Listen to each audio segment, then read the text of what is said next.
Welcome back to another episode of the Heroes Veritas podcast. I'm your host, Tim Bass, and today I am honored to be joined by Matt Beudreau, founder of the Acton Academy in Placer, founder of the Apogee Strong mentorship group, co-founder of Apogee Cedar Park with Tim Kennedy, podcast host, international keynote speaker, author of collaborative homeschooling, my personal kind of go-to source for education, really pioneering a new space in education. Matt Beudreau, thanks for joining me, sir. Awesome, man. Pleasure is absolutely mine, brother. It was much appreciated you having me. So just real quick, so probably not everybody knows education, right? If you're not a parent, maybe you're not really in that space. It's not something that you really stumble upon by accident. So could you give just like a brief overview of how you got into education and kind of your approach? Yeah.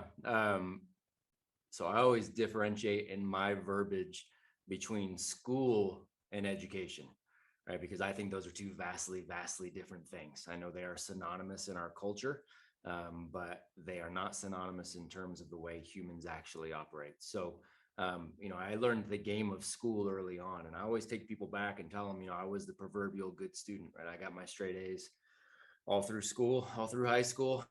And got done with high school and went, well, crap, I don't know anything. I don't have any value to the world. What do I do now? I guess I'll go to college. That's what I'm supposed to do, right? So I got my straight A's in college and turned down a job at the White House coming out and went, cool. Now I have no idea who I am, what I can do, what I can offer the world. Guess I'll do some grad school. Got my straight A's there too.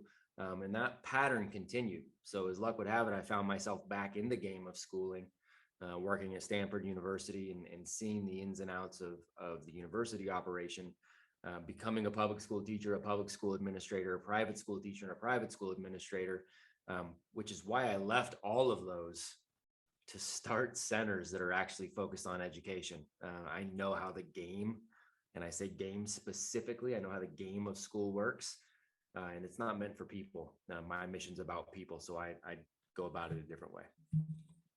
Yeah, it's funny you mentioned you went and learned the game, were an active member within the system, only to realize exactly how, for lack of a better term, broken or inadequate it really was. And I see this a lot with military experience, right? A lot of guys go, I don't trust the government because I've worked for the government.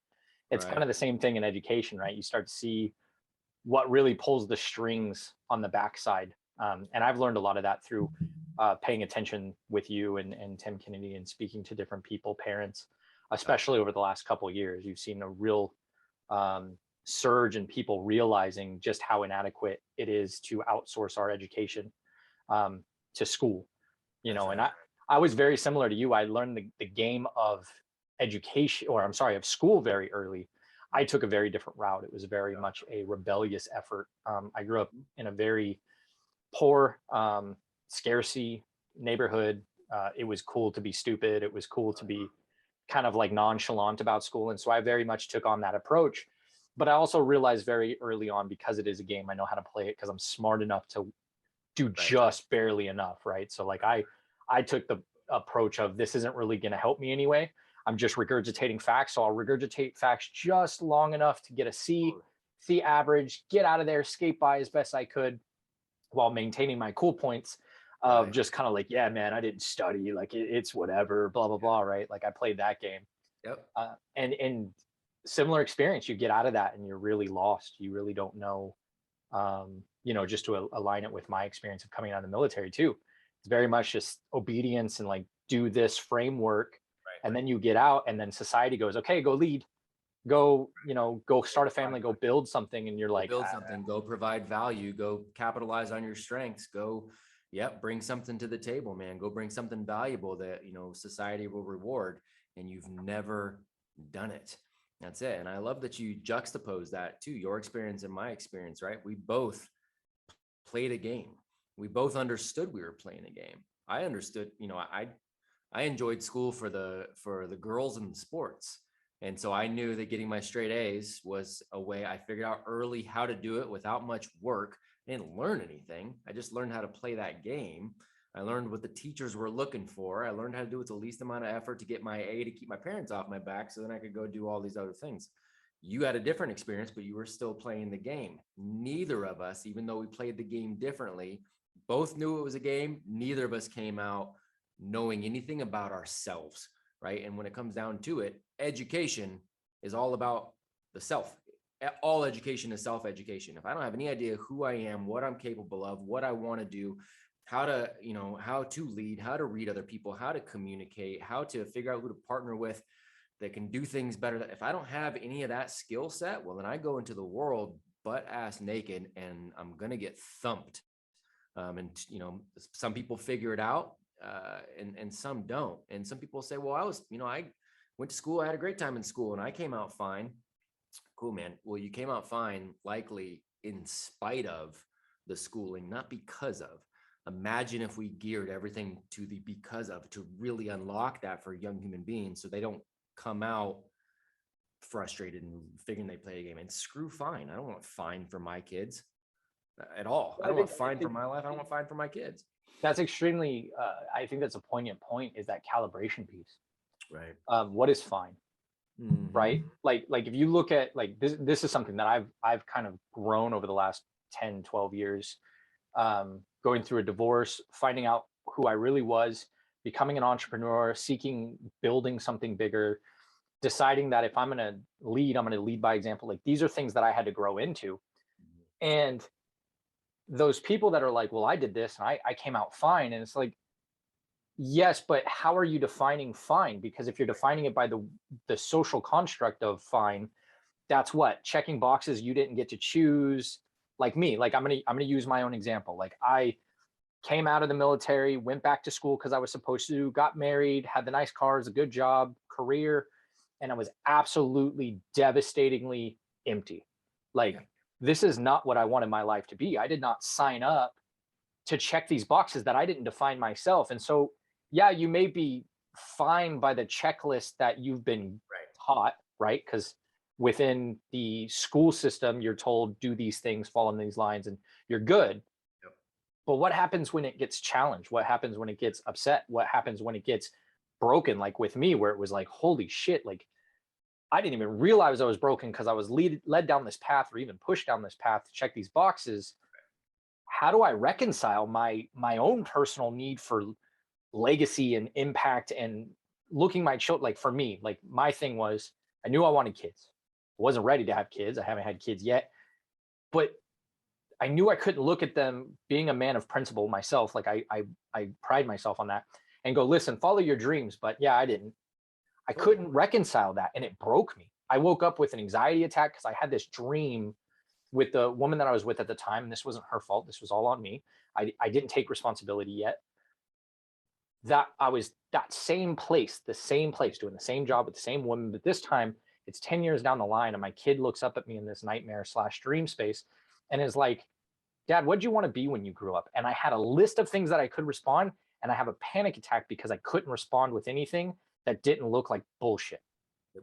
And that broke me. I like got up out of that cold sweat, and it changed the entire course of my life. So like that idea of fine is so, and it's a cop out, man. So look, like when you're talking about some profound things, you're saying legacy, you're talking about children, you're talking about, so you start asking any good man, any good human, man, what do you want your legacy to be? Well, if my legacy's that's fine. If my legacy is just we'll look at me and go, that guy was fine. Nobody wants that description. My kids look at me and go, yeah, Dad was fine. Nobody wants that. How's your relationship with your kids? It's fine. Nobody wants that. There's no place. How's your health? It's fine. There's no place in life where we go, it's fine. And anybody else wouldn't say, well, shit, it sounds like there's a whole lot of room for improvement, right? But we want to use this schooling excuse because we've all gone to it, because we've got a religion built around it in this country. There's a religion around conveyor belt schooling. So we accept fine as if, it excuses away the reality that we know that, we kind of gave ourselves the shit end of the stick. And I put it another way for a lot of people too, is, I came out of school and I'm fine. Cool, man. You could have eaten McDonald's for 3 meals a day for 12 years straight and you'd be alive. But how's your health? That's fine. That's about what you're going to get, right? But if you take those same 12 years and you're really just, dialed in on nutrition and eating real food all the time and getting rest, and you're physically active, imagine at the end of the 12 years, you're more than fine. You're fired up. You feel great. You don't get sick. You're super healthy. Your mind's firing on all cylinders. Your body's firing on all cylinders, right? Well, imagine what we do to kids for 12 years of fine versus 12 years of unlocking what's inside of them. That's a different human being. And it's not that, that we're doing it, or the approaches that I take with the organizations that I run. It's not that we're doing something necessarily to somebody. School is what you do to somebody.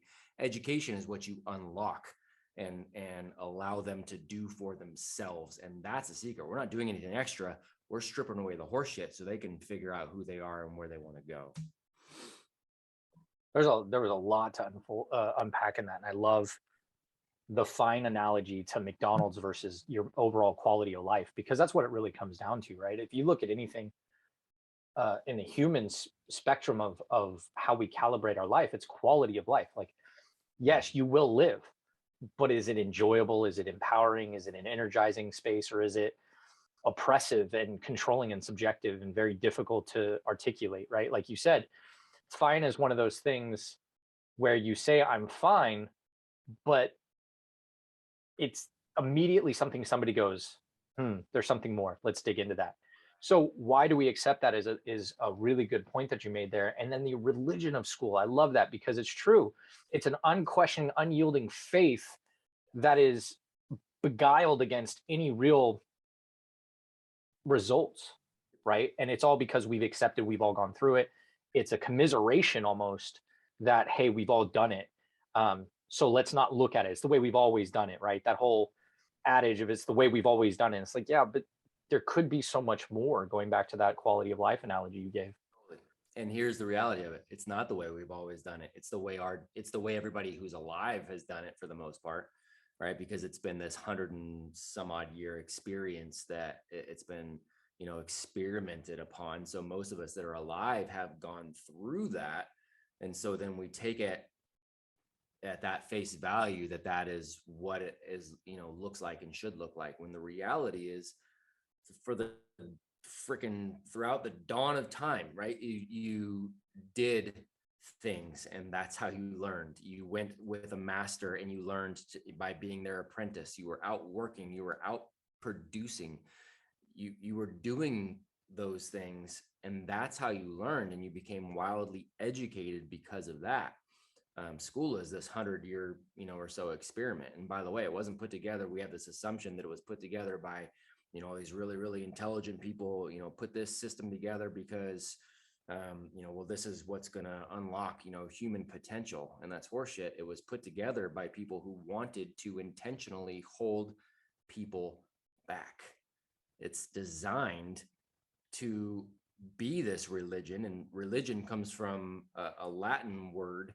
And I won't try to pronounce the Latin word because I'm sure I'll screw it up, but it literally means to bind. And that's what it is. It's to bind the mind. It's to teach a young person very early on to encage his or her own mind. And they do that for long enough. And then at the end of the day, they're these birds in the cage who think any birds flying outside the cage are crazy. Which is literally the last 2 years of any Western civilization. I love the unlock mentality, because Heroes Veritas was very intentional in the naming. Like I specifically made it plural possessive of heroes. I made it truth, but in Latin. Like it was very specific. And the reason for that is Thomas Campbell has the Hero of a Thousand Faces. It's Joseph Campbell, I apologize. Joseph Campbell has the Heroes of a Thousand Faces. And one of the things he articulates is the hero's journey based on an archetypal approach to multiple civilizations. And one of those things that is extremely powerful that is often overlooked is, well, it's twofold. One is the humble origins. A lot of people kind of connect heroes to these superhuman demigod individuals, but it's really in the mundane articulation of the everyday task that unlocks that potential. And then it's the mentor, the guide, the person who arrives, who has every piece of power on the planet in the story, the Gandalfs, the Dumbledores, to quote modern culture, they could have easily just been like, all right, everything's fixed. But if they had done that, the student, for lack of a better term, the hero in that space would not gain the knowledge Right. to develop themselves into the person that they're unlocking themselves the potential to be, and then in turn could not make the journey home again with the reward to then recalculate and calibrate their society and community. And so this idea you talk about of unlocking potential as opposed to binding potential is extremely powerful. When you triple click outward, you zoom out and you look at the holistic nature and history of humanity as opposed to the last 100 years. You look at it from the space of like, well, how have humans functioned as a species for thousands of years? Exactly. And the commonality is that humble beginnings, mentor guide, they find allies and antecedents within that space, and then that creates the journey home, which then twists the fabric of their community because they come back and go, that's great, but look at this other stuff that I learned in the way. And I see your approach, I see your system as very much aligning with the neurological requirements for human experience within that hero's journey, because we have the bifurcated hemispheric brains, and I do believe it's order and chaos. And if you don't give it that experience of struggle, and you don't give it the ability to challenge that unlocking stage, it is very binding. It is like you said, fine becomes an articulation of I don't have to try. It's a cop out. Exactly what it is, and that's beautifully put. And we there is something in our DNA that understands that too. We appreciate that when we watch, we read Joseph Campbell's work, when we watch stories that really use that hero's journey archetype, and you watch The Matrix, right? And Neo's humble beginnings, and Morpheus is the mentor, and you watch those kind of things, and you're rooting for that, like you love that. You love the humble beginnings that turn into this, gift to the world. Like everybody responds to that. And that's a DNA thing, that, because again, it speaks to how we are wired, man. It's exactly it. And it's exactly why we did an event a couple weeks ago in Roseville called Man Uncaged. I saw that. It was very good. And that was exactly why we named it that, is we want to unbind guys from the bullshit that they are believing. And my talk in particular was related to making sure we're unlocking those bars early for our young people. And earlier the better is definitely like, Oh my gosh, it is a struggle, speaking from experience, recalibrating preconceived notions on personal capacity.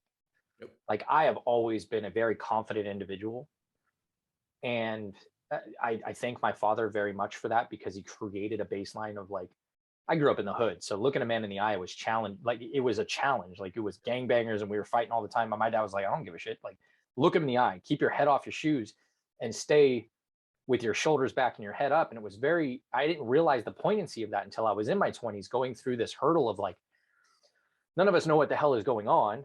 We've all come out of this conveyor belt education system, as you put it, and all of us are lost, but confidently right, confidently wrong. Let's unlock that. Like let's challenge the norms.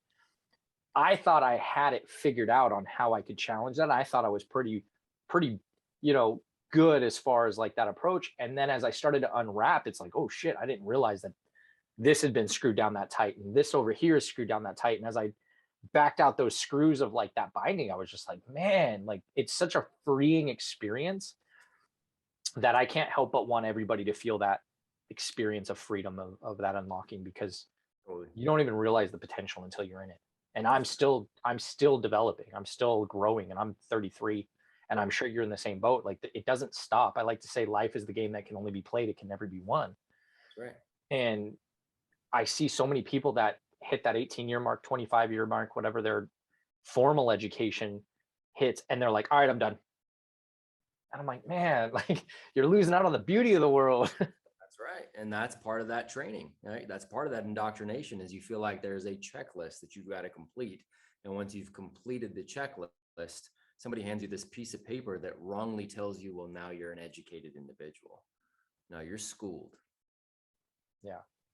And Not the same. yeah, and it just, sorry, it resonated with me because there's one thing that I see very often with my clients when I'm helping them one-on-one with confidence and self-respect is permission. It's Mm-hmm. created this space where grown men are looking for permission Yep. to lead, to create, to develop, to expand, to articulate to their people, whatever their tribe is, whether it's just themselves or, a family or even beyond that. Like, you don't need somebody's permission to say this is right, wrong, or otherwise. I feel this. Here's my evidence that I bring to the table. Let's have civil discourse. Everybody's out there waiting on permission because we spend 18 to 25 years being told don't do X unless you. I mean, we raise our hand to go to the bathroom, for God's sake. Right.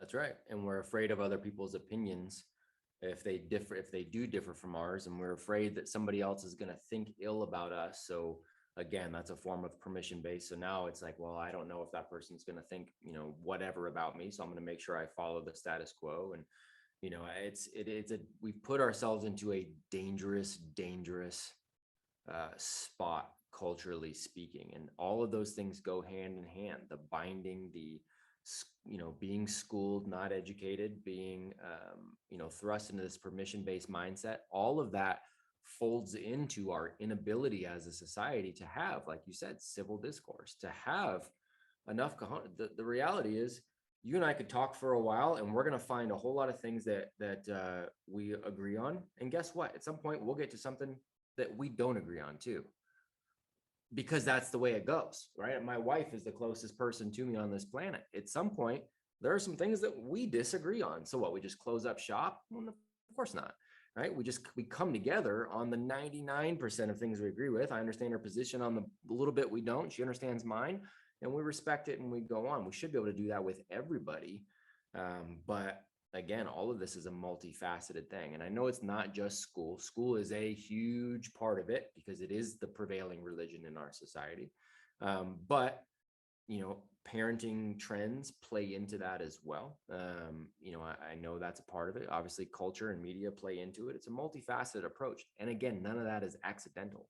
This was all intentionally laid out over a long period of time to get us to where we are right now. And so I'm just thankful to be a part of, at least a group of humans that I'm proud to associate with, that are at least trying to change, bits and pieces as much as we can. Yeah, yeah. And you said something that I really like, which is you and I can talk for a long time and we'll find a lot of places where we'll resonate. And as we deepen that relationship, you're going to find areas where you disagree. And it's something that I'm very proud of, is like my friends and I don't agree on much. Like my closest confidants, like my sages, my counsel, like I specifically gathered them because their brains function differently than mine. And I've talked about this at length on my social media platform on numerous occasions. Like, avoid echo chambers. Like, I'm very against echo chambers because they create a space, to continue with the language and the theme of what we're talking about. Like, it binds you. You cannot expand. And so, like, I met with my team today. We have our weekly call, and I went to them and I was like, listen, where we're going with heroes, it's not what I want anymore. But I want to make sure that with the team, it's not like, I'm not shiny pennying, which I have a habit of. I'll get excited about something and I'll want to chase it. And they're like, no, no, no, we've been feeling the same way. And we started to articulate. And what we found was that I was saying one thing, another person was saying another, and it's three of us. We have kind of our triumvirate of people that we run Heroes Veritas, and we all said different things and had different ideas, but out of respect, there was never a point where I felt like somebody was like trying to like slam an idea, right? Which is what I think a lot of people fear, and I would argue that a lot of that is because you haven't calibrated what you accept as respect within your circle. That's right. Yep, that's right. So when we went, that Man Uncaged event, right? So, and I don't know how much of it you saw or who was speaking, but all of us guys, myself, Beudreau, Coolian, Ryan Mickler, John Lovell, Stephen Mansfield, Tanner Guzzi, Jack Donovan, and Ray Kerr. All of us went down to Mexico together and took our families down there this last December to kick this whole thing off, right? We had a lot of things that we want to do together. If you look at that group, we look, a bunch of white dudes with beards. That's cool. But if you look at the group and what we believe, there's a lot of variation there. You got Jack, who's a proclaimed pagan, right? And you've got Ryan and Tanner who are Mormons, and you've got John's a devout Christian, and you've got, so even just the religious backgrounds are all wildly different. We all have wildly different upbringings and experiences. And the way we approach it is like, look, what are we all here to do? What is the commonality? What is the common theme? Because that's what we're all going to come together on. And that's what a lot of our friendship is based on, is that common ground that we all see with each other. And we're all entrepreneurs. And so we come together on all of that. And then we had a great time having conversations the majority of the time about all the shit we disagreed with, but we had a good time with it. And our whole approach, which told me it was a very special group, was, hey man, so if I've got an idea or a thought or a concept that I believe in, I'm going to throw it out there, and I want you guys to beat the shit out of it. Like, go ahead.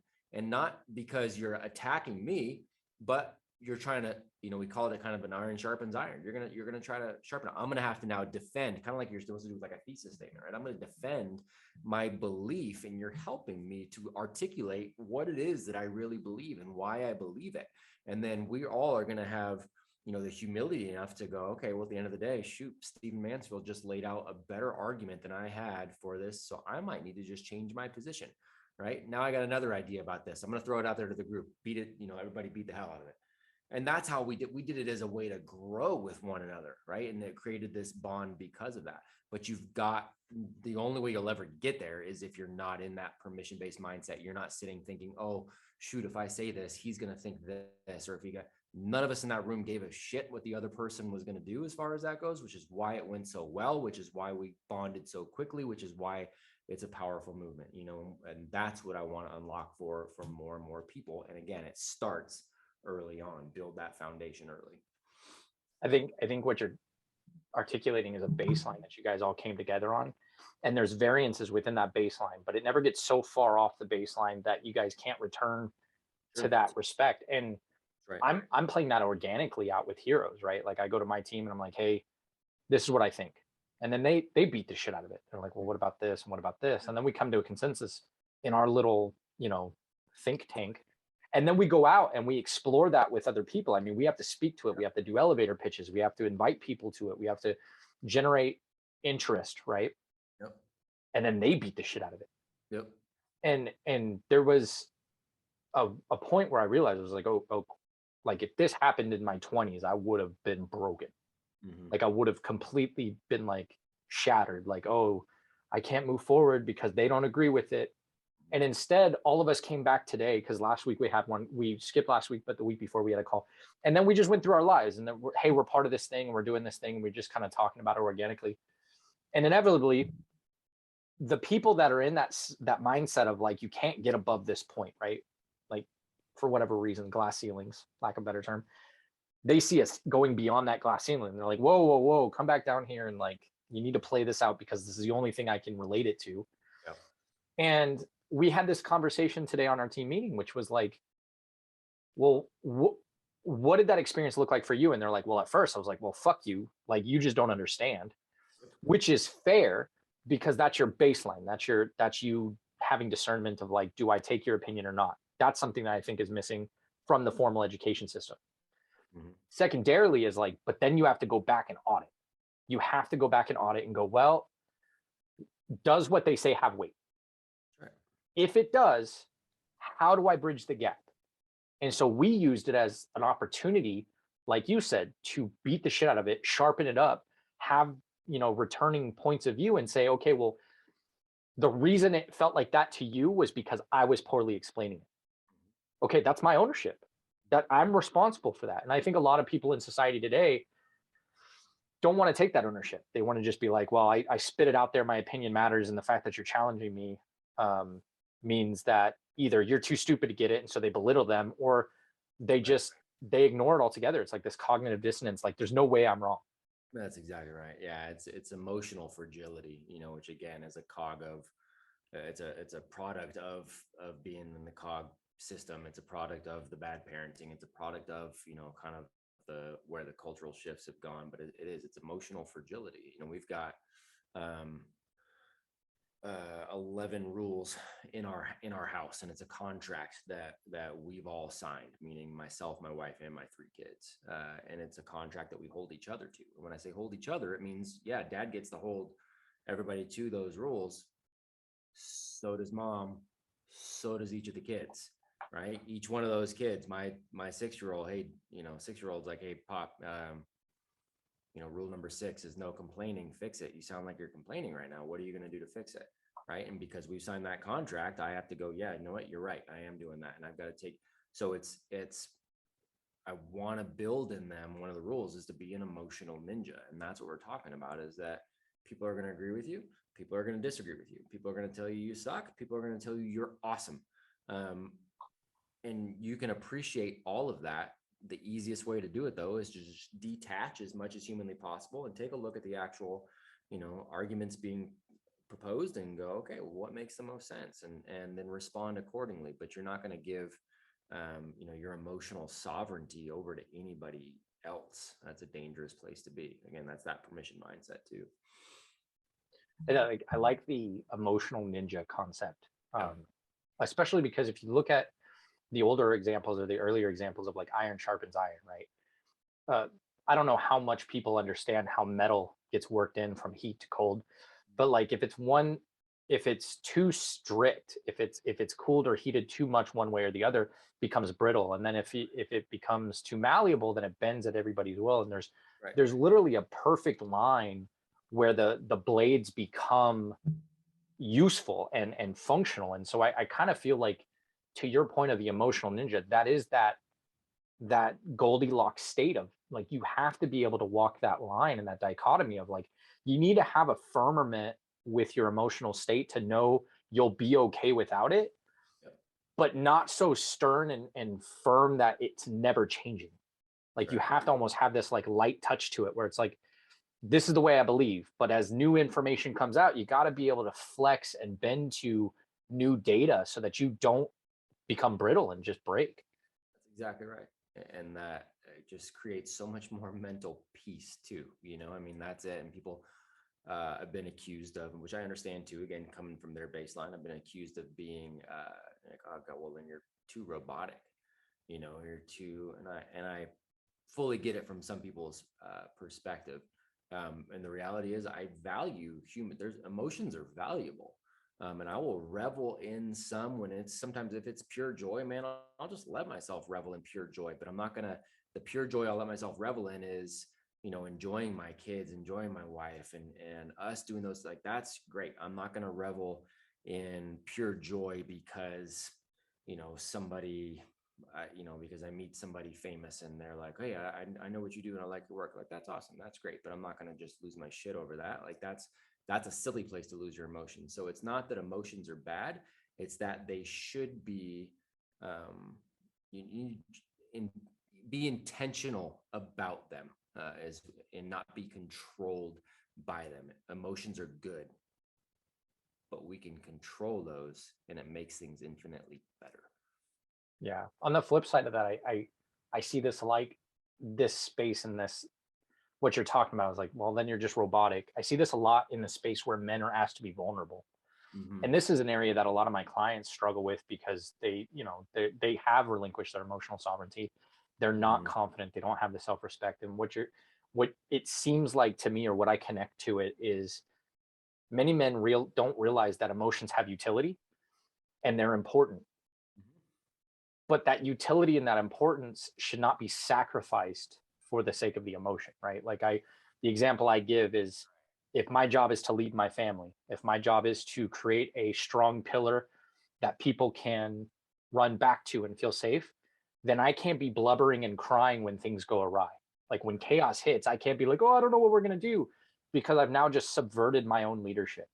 That's right. And I don't think we've created spaces for men. And this is where I came up with the idea, or the thought process of like, we don't guide men into leadership. We don't guide them into becoming fathers, because there's no rite of passage to teach them kind of that dichotomy. Like, when is it too much? When is it not enough?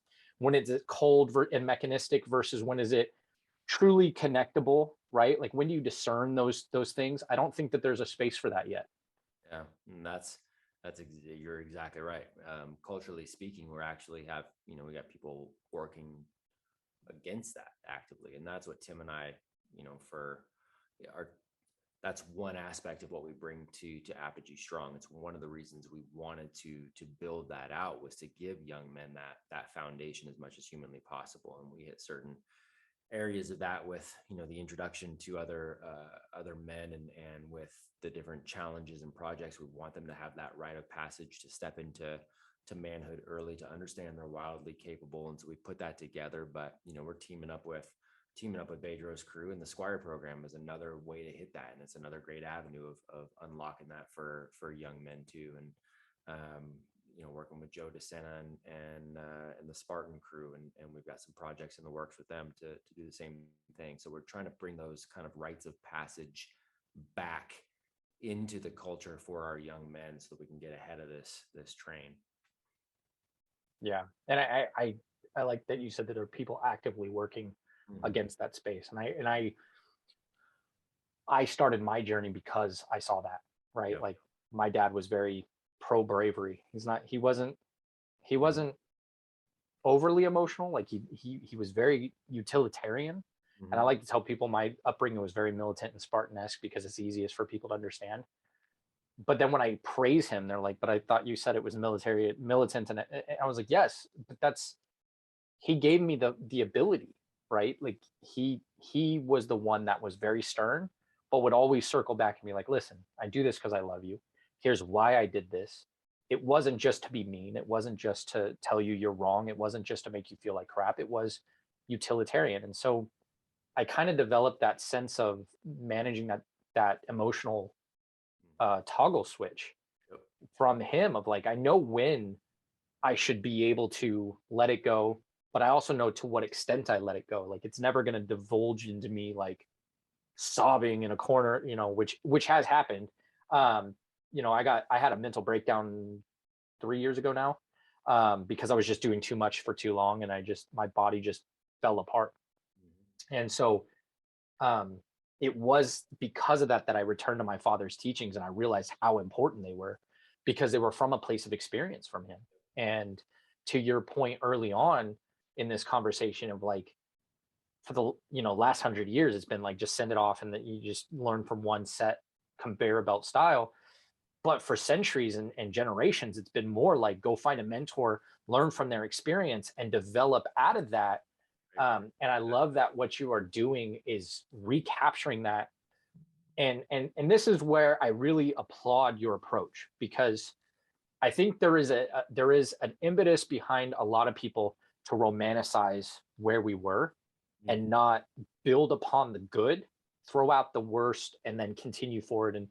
And you don't see that a lot. And you're really striving to learn from the past without rebuilding a culture that no longer exists, which I think a lot of people get stuck trying to do, right? You see the guys that are like, I'm going to go medieval, and like, it's like, that world doesn't exist, that culture doesn't exist. So I really applaud your approach of trying to articulate in this time what we can pull from then without getting stuck back there. And that's where I applaud the entire network of entrepreneurs that are, we've got, the campuses. I started 3 in the Sacramento area, but I help, like I said, help Tim start his, and working with some other entrepreneurs to start theirs. We've got a network now globally of about 300 entrepreneurs that are working to do this. And what I love the most about that is that's exactly our approach, right? Is we want to get back the whole concept of the hero's journey, and taking the seemingly average young people who we know are geniuses in the making, and give them mentors and give them experiences so that we can unlock who they are. We want to do that, but we want to do it in that, in a modern way. We want to be able to utilize the tools that we do have and use them as tools. And we are willing as a group, and I think this is the key, we're willing to continuously adapt, which, in the 21st century is non-negotiable. You and I are speaking right now on a platform that didn't exist a few years ago.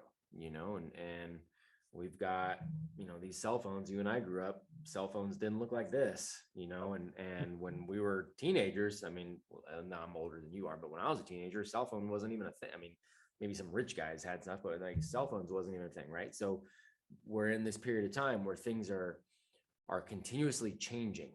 And so as a unit, if we are going to be mentors to the younger generation and we're going to unlock opportunities, we have to be aware of the opportunities that are continuously coming. And we've got to be willing to, part of literacy in this 21st century is the willingness to not just be able to learn something new and learn it rapidly because it's now relevant, but you have to be able to unlearn something quickly as well, right? Adaptability and being willing to go, okay, well, this is not any longer how this is going to work. That's a new form of literacy that we're forced into. You don't have any choice because that's the world's changing so fast. And I think as a unit, we all agree upon that and we've all subscribed to that, which makes us powerful. My campuses are different every year because the world's different every year. So it's kudos to our entire network on that. Yeah, and I would say that your flexibility to maintain a core ethos, core system, while still building on top of that, is inspirational to me, because not a lot of people do that. Once they set it, they forget it, and then they stagnate. And Right. you have built in, to your credit, this space of like, hey, if you're sitting still for too long, we drown. So keep swimming. Like, Right. we got to keep moving. And I think, to your point, like your entire network echoing that ethos and that culture. And this has been the topic of a lot of my conversations, especially recently with Jack Donovan, which comes out later this week Yeah. when we're Cool, recording man. this. That's my It buddy. was around culture, Love it. right? Yeah, for sure. Yep. And I think what Creation really hit, thereof. what was that? I'm sorry. The creation thereof, right? Is Yeah, created. exactly. And so that was one of the things that really hit home for me, is like, as a general rule, we have many people who condemn culture as, oh, that culture is bad. And as a result, allow it to thrive, because the only saving grace, or the only solution to bad culture, is better culture. And that was something Jack said that really hit home, that really resonates with what we're talking about now. Is like, you're in the education culture, right, Right. for lack of a better term, and I don't want to pigeonhole you too much, but you didn't see it and say, hey, that culture is bad, conveyor belt culture is the worst, like, you guys shouldn't do that. You went, listen, like, I have an alternative. Let me Right. create something better for you.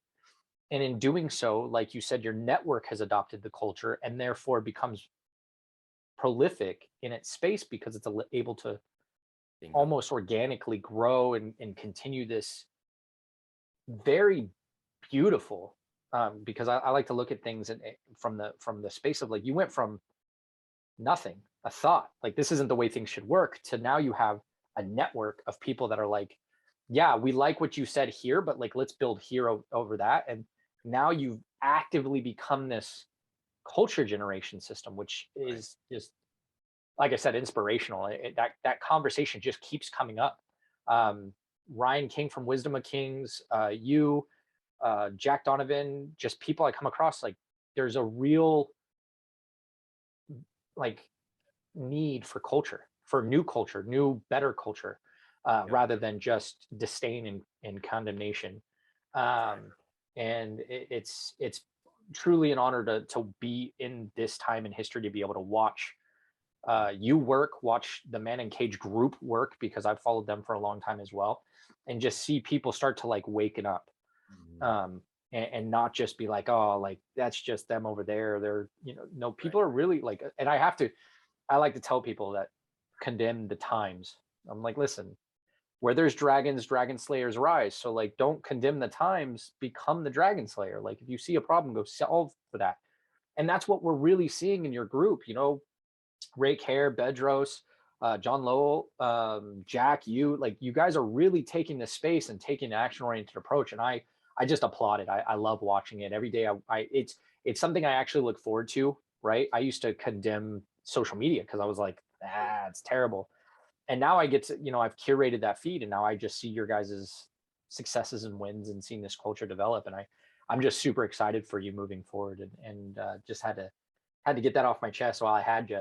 No, I Um, appreciate that. And that's what social media should be used for is, it's a social media is a gun, man, and it can be used to protect and provide and to do so many really, really good things, or it can be used as a tool to kill, and you cultivating what you look at and see just helps cultivate the culture that you then perpetuate and create. I said offline before we even started this, it's same mission, same team. And so you said, I don't want to create necessarily derivatives. No, we're all derivatives of each other. All of us, we're all, if we're all on this same mission, we're going to end up being derivatives, but we're going to find our specific lane in that and go on these parallel journeys. And we might have some crossover in terms of who our mentors are, and our heroes' journeys, our stories may cross, but that's where you get the Avengers, man. And then you go out there and change the world. So it's not a bad thing. I definitely would consider the Man in Cage group to put them in a label, the Avengers, Thanks. cultural Avengers. Good crew. So I want to respect your time. We're coming up on the end here. I just want to ask you if there's like, what's the best piece of advice you can give somebody right now who may be struggling with unshackling themselves or maybe dealing with permission culture? Yeah, it's and I get, people will throw that out there quite a bit, and that'll be a lot of the questions in DMs and emails and things like that are usually in a similar vein. People, what's the best thing I can do? And I always tell them the best thing you can do is stop living in fear. But the key is, like you said, it's how. And everybody's got their own backstory, so everybody's got their own demons that they've got to go fight. And I'm not going to pretend like the way to beat one demon is the same way to beat another. But the one byline that I've seen in overcoming whatever fear it is that is holding you back, whatever story it is that you've got for yourself that's holding you back, the one thing that I've seen as a through line to help any of these people is action, right? It's pursuing something. And people say, well, I don't even know what my passion is. I don't know what I want to pursue. And that's not, you won't necessarily know. The key is to start pursuing something. And what I tell my young, the young mentees that I get to work with around the world is, I don't like ready, aim, fire. I say it's backwards, especially for a young person. It's fire, aim, ready. It's go. Take action. This seems like a place where I could maybe help some people. Okay, cool. Go. Start doing it right now. Because as soon as you start it, and then you're going to go, oh, okay, well, this part's working, this part's not. Now you're doing the aim piece, right? And then eventually you'll get to that ready part. And I think a lot of adults missed out on the opportunity to do that as a young person. And so no better time to start than now, right? And I think your action will overcome the anxiety, and your movement will overcome the fear, and eventually it'll get you to a purpose. Once you get to a purpose, then you can start to release some of that emotional baggage of that permission-based mindset and some of those other influences that have bogged you down for so long, and you won't even necessarily realize how deep they are until you find that purpose and really start to go, oh my God, this is just weighing me down, so just start moving, man. Start going towards something. I absolutely love that. Very poignant, well timed. I literally just made a post about how purpose is culminated, not found. It's experiences generates wisdom. Wisdom creates awareness. Awareness points you at purpose. But we're a society and a generation of men seeking purpose, as if they're gonna stumble over it like a rock. It's just gonna walk into our house. Yep. Yeah, and it's super amazing to hear what you're doing. And that I think is extremely important, what you just said about just get going. There's so many people sitting on the bench just waiting to get called in the game. Just get in the game, just go. Well, Matt, thank you so much. Are there any big projects you're working on? I know you mentioned Man Uncaged. I know you're working with the Squire program. Is there anything that you want people to know about, keep an eye out for over the next few weeks? Yeah, the biggest push really on our side for the end of this year, we'll do another Man Uncaged event, but we'll talk about that as it starts coming up. The biggest push right now is trying to launch. If we can launch 100 more campuses by the end of this year, that is a big push. And so I'm bringing in, I've got some pretty big name entrepreneurs that have joined that we're going to be able to publicly release pretty soon. We're coming up on almost 50 new campus owners this year so far. So we're almost halfway there. So, if anybody listening to this is like, man, I'd love to bring something like that to my community. That's what I help people do is help them launch that. So that's a big push. And then on the Apogee side, the next portion of that, Tim and I have got the mentorship program for these young men. But the next part of that we're going to release mid-year is for the men, for the dads, for the mentors who are interested in being, leading by example and being mentors in their community or in their home, and leveling up themselves first before they do that. So those are the next two, the kind of the two big projects we're working on right now. Fantastic. I'm excited for you. I'm excited to bear witness to that and hopefully be a part of that at some point in the future. And then if you need anything from us as far as, exposure or whatever, just reach out. I'm happy to help. And then I'll make sure to get all your links and everything where people can find you, get it in the description below. Well, I really appreciate the conversation. It's been eye-opening, but also a pleasure. As somebody that I truly respect and I love seeing your work and seeing your content, I really enjoyed this. And as we move forward, I'd love to have you back on. You have so much value to add, and I just can't keep it down to an hour. And so I look forward to watching everything you're doing and hopefully plugging myself in where I possibly can. Thanks, And man. It'll be a pleasure to be back anytime. Just say the word. Sounds good. So nothing but admiration, love, and good luck to you and blessings. And then for those listening, we'll get his information down below. If you want to open up a campus, highly recommend working with him and his team. We've seen over the last 2 years, education is going to be super critical. So be sure to jump on that. Don't wait. Action cures apathy. So please keep going. Try things as much as possible. And as always, like, comment, share. We grow when you let us grow. And we'll check you next time on Here's Veritas Podcast. Thank you, Matt. Your spirit.